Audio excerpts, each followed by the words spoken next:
Au nom du Père et du Fils et du Saint-Esprit. Amen. La grâce de Jésus le Christ, notre Seigneur, l'amour de Dieu le Père et la communion de l'Esprit Saint soient toujours avec vous. Et avec votre esprit. Frères et sœurs, préparons-nous à célébrer le mystère de l'Eucharistie en reconnaissant que nous avons péché. Je confesse à Dieu Tout-Puissant. Je reconnais devant vous, frères et sœurs, que j'ai péché en pensée, en parole, par action et par omission. Oui, j'ai vraiment péché. C'est pourquoi je supplie la bienheureuse Vierge Marie, les anges et tous les saints, et vous aussi, frères et sœurs, de prier pour moi le Seigneur notre Dieu. Que Dieu Tout-Puissant nous fasse miséricorde, qu'il nous pardonne nos péchés et nous conduise à la vie éternelle. Amen. Viens à notre secours, Seigneur notre Dieu. Accorde-nous de marcher avec joie dans la charité de ton Fils, qui a aimé le monde jusqu'à donner pour lui sa vie. Lui qui vit et règne avec toi dans l'unité du Saint-Esprit, Dieu pour les siècles des siècles. Le Seigneur soit avec vous. Et avec votre esprit. Évangile de Jésus-Christ selon Saint Jean. En ce temps-là, il y avait quelqu'un de malade, Lazare de Béthanie, le village de Marie et de Marthe, sa sœur. Or, Marie était celle qui répandit du parfum sur le Seigneur et lui essuya les pieds avec ses cheveux. C'était son frère Lazare qui était malade. Donc, les deux sœurs envoyèrent dire à Jésus, « Seigneur, celui que tu aimes est malade. » En apprenant cela, Jésus dit, « Cette maladie ne conduit pas à la mort. Elle est pour la gloire de Dieu, afin que par elle, le Fils de Dieu soit glorifié. » Jésus aimait Marthe et sa sœur, ainsi que Lazare. Quand il apprit que celui-ci était malade, il demeura 12 jours encore à l'endroit où il se trouvait. Puis, après cela, il dit aux disciples, « Revenons en Judée. » Les disciples lui dirent, « Rabbi, tout récemment, les Juifs là-bas cherchaient à te lapider, et tu y retournes. » Jésus répondit, « N'y a-t-il pas 2 heures dans une journée? Celui qui marche pendant les jours ne trébuche pas, parce qu'il voit la lumière de ce monde. Mais celui qui marche pendant la nuit trébuche, parce que la lumière n'est pas en lui. » Après ces paroles, il ajouta, « Lazare, notre ami, s'est endormi, mais je vais aller le tirer de ce sommeil. » Les disciples lui dirent alors, « Seigneur, s'il s'est endormi, il sera sauvé. » Jésus avait parlé de la mort et pensait qu'il parlait du repos du sommeil. Alors il leur dit ouvertement, « Lazare est mort, et je me réjouis de n'avoir pas été là, à cause de vous, pour que vous croyiez. Mais allons auprès de lui. » Thomas, appelé Didyme, c'est-à-dire jumeau, dit aux autres disciples, « Allons-y, nous aussi, pour mourir avec lui. » À son arrivée, Jésus trouva Lazare au tombeau depuis 4 jours déjà. Comme Béthanie était tout près de Jérusalem, à une distance de 15 stades, c'est-à-dire une demi-heure démarche environ, beaucoup de Juifs étaient venus réconforter Marthe et Marie au sujet de leur frère. Lorsque Marthe apprit l'arrivée de Jésus, elle partit à sa rencontre, tandis que Marie restait assise à la maison. Marthe dit à Jésus, « Seigneur, si tu avais été ici, mon frère ne serait pas mort.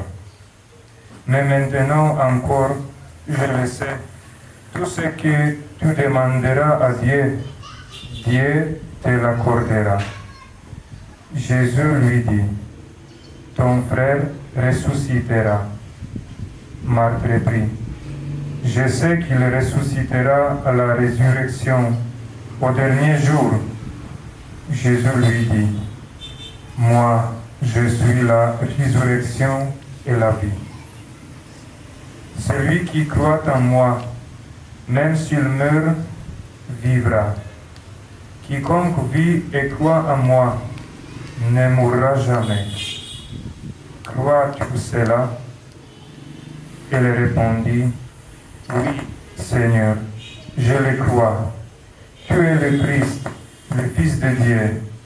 Tu es celui qui vient dans le monde. » Ayant dit cela, elle partit appeler sa sœur Marie et lui dit tout bas, « Le Maître est là, il t'appelle. » Marie, dès qu'elle l'entendit, se leva rapidement et alla rejoindre Jésus. Il n'était pas encore entré dans le village, mais il se trouvait toujours à l'endroit où Marthe l'avait rencontré. Les Juifs qui étaient à la maison avec Marie et la réconfortaient, la voyant se lever et sortir si vite, la suivirent. Ils pensaient qu'elle allait au tombeau pour y pleurer. Marie arriva à l'endroit où se trouvait Jésus. Dès qu'elle le vit, elle se jeta à ses pieds et lui dit, « Seigneur, si tu avais été ici, mon frère ne serait pas mort. » Quand il vit qu'elle pleurait et que les Juifs venus avec elle pleuraient aussi, Jésus, en son esprit, fut saisi d'émotion. Il fut bouleversé et il demanda, « Où l'avez-vous déposé ?» Ils lui répondirent, « Seigneur, viens et vois. » Alors Jésus mit à pleurer. Jésus se mit à pleurer. Les Juifs disaient, « Voyez comme il l'aimait. » Mais certains d'entre eux dirent, « Lui qui a ouvert les yeux de l'aveugle, ne pouvait-il pas empêcher Lazare de mourir? » Jésus, repris par l'émotion, arriva au tombeau. C'était une grotte fermée par une pierre. Jésus dit, « Enlevez la pierre. » Marthe, la sœur du défunt, lui dit, « Seigneur, ils sont déjà. C'est le 4e jour qu'il est là. » Alors Jésus dit à Marthe, « Ne te l'ai-je pas dit, si tu crois, tu verras la gloire de Dieu. » On enleva donc la pierre. Alors Jésus leva les yeux au ciel et dit, « Père, je te rends grâce parce que tu m'as exaucé. Je le savais bien, moi, que tu m'exauces toujours, mais je le dis à cause de la foule qui m'entoure, afin qu'ils croient que c'est toi qui m'as envoyé. » Après cela, il cria d'une voix forte, « Lazare, viens dehors. » Et le mort sortit, les pieds et les mains liés par des bandelettes, le visage enveloppé d'un suaire. Jésus leur dit, déliez-le et laissez-le aller. Beaucoup de Juifs qui étaient venus auprès de Marie et avaient donc vu ce que Jésus avait fait, crurent en lui. Acclamons la parole de Dieu.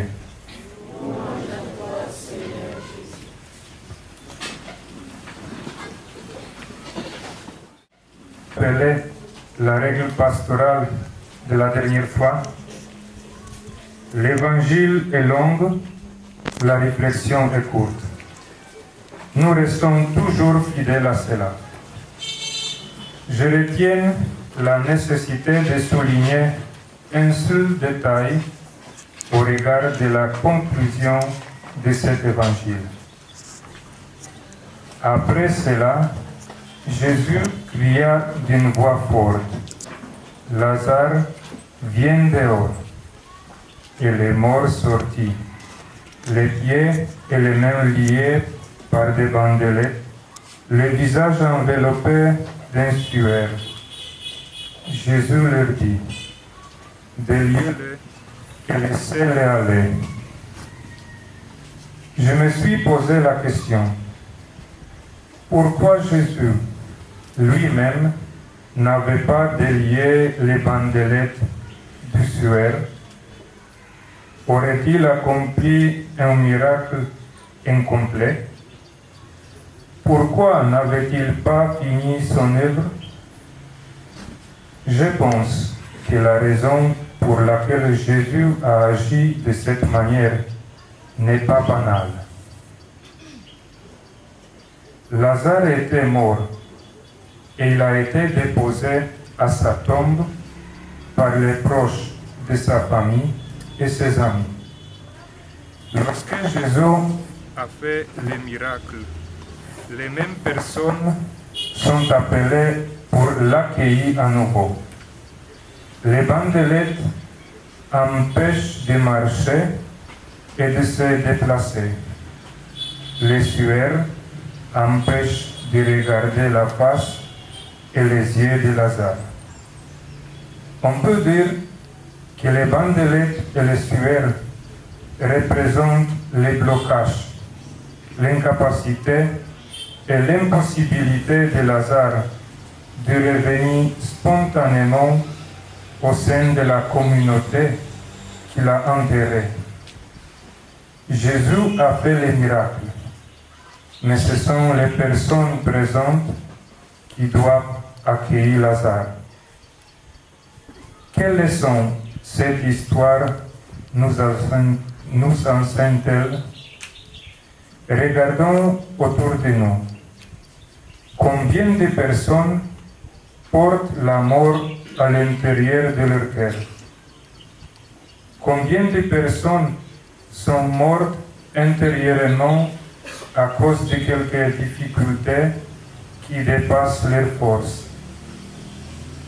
Combien de personnes avons-nous déjà enterrées en les considérant mortes pour une relation fraternelle et amicale?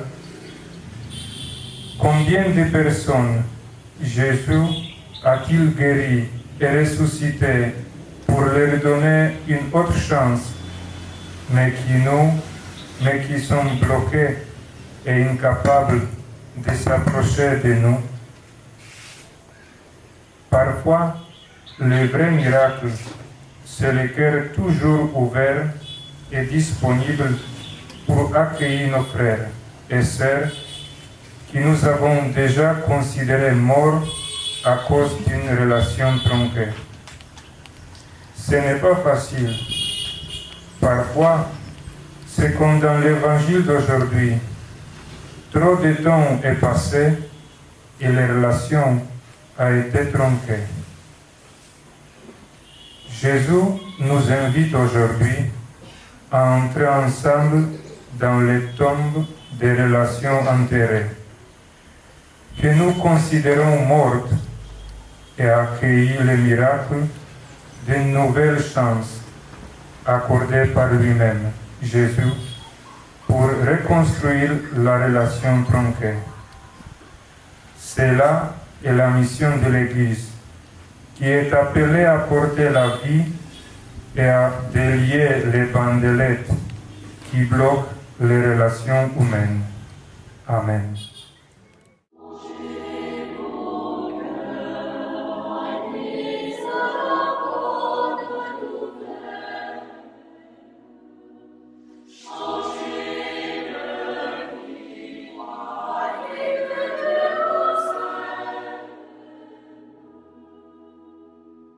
Je ne viens pas pour condamner le monde.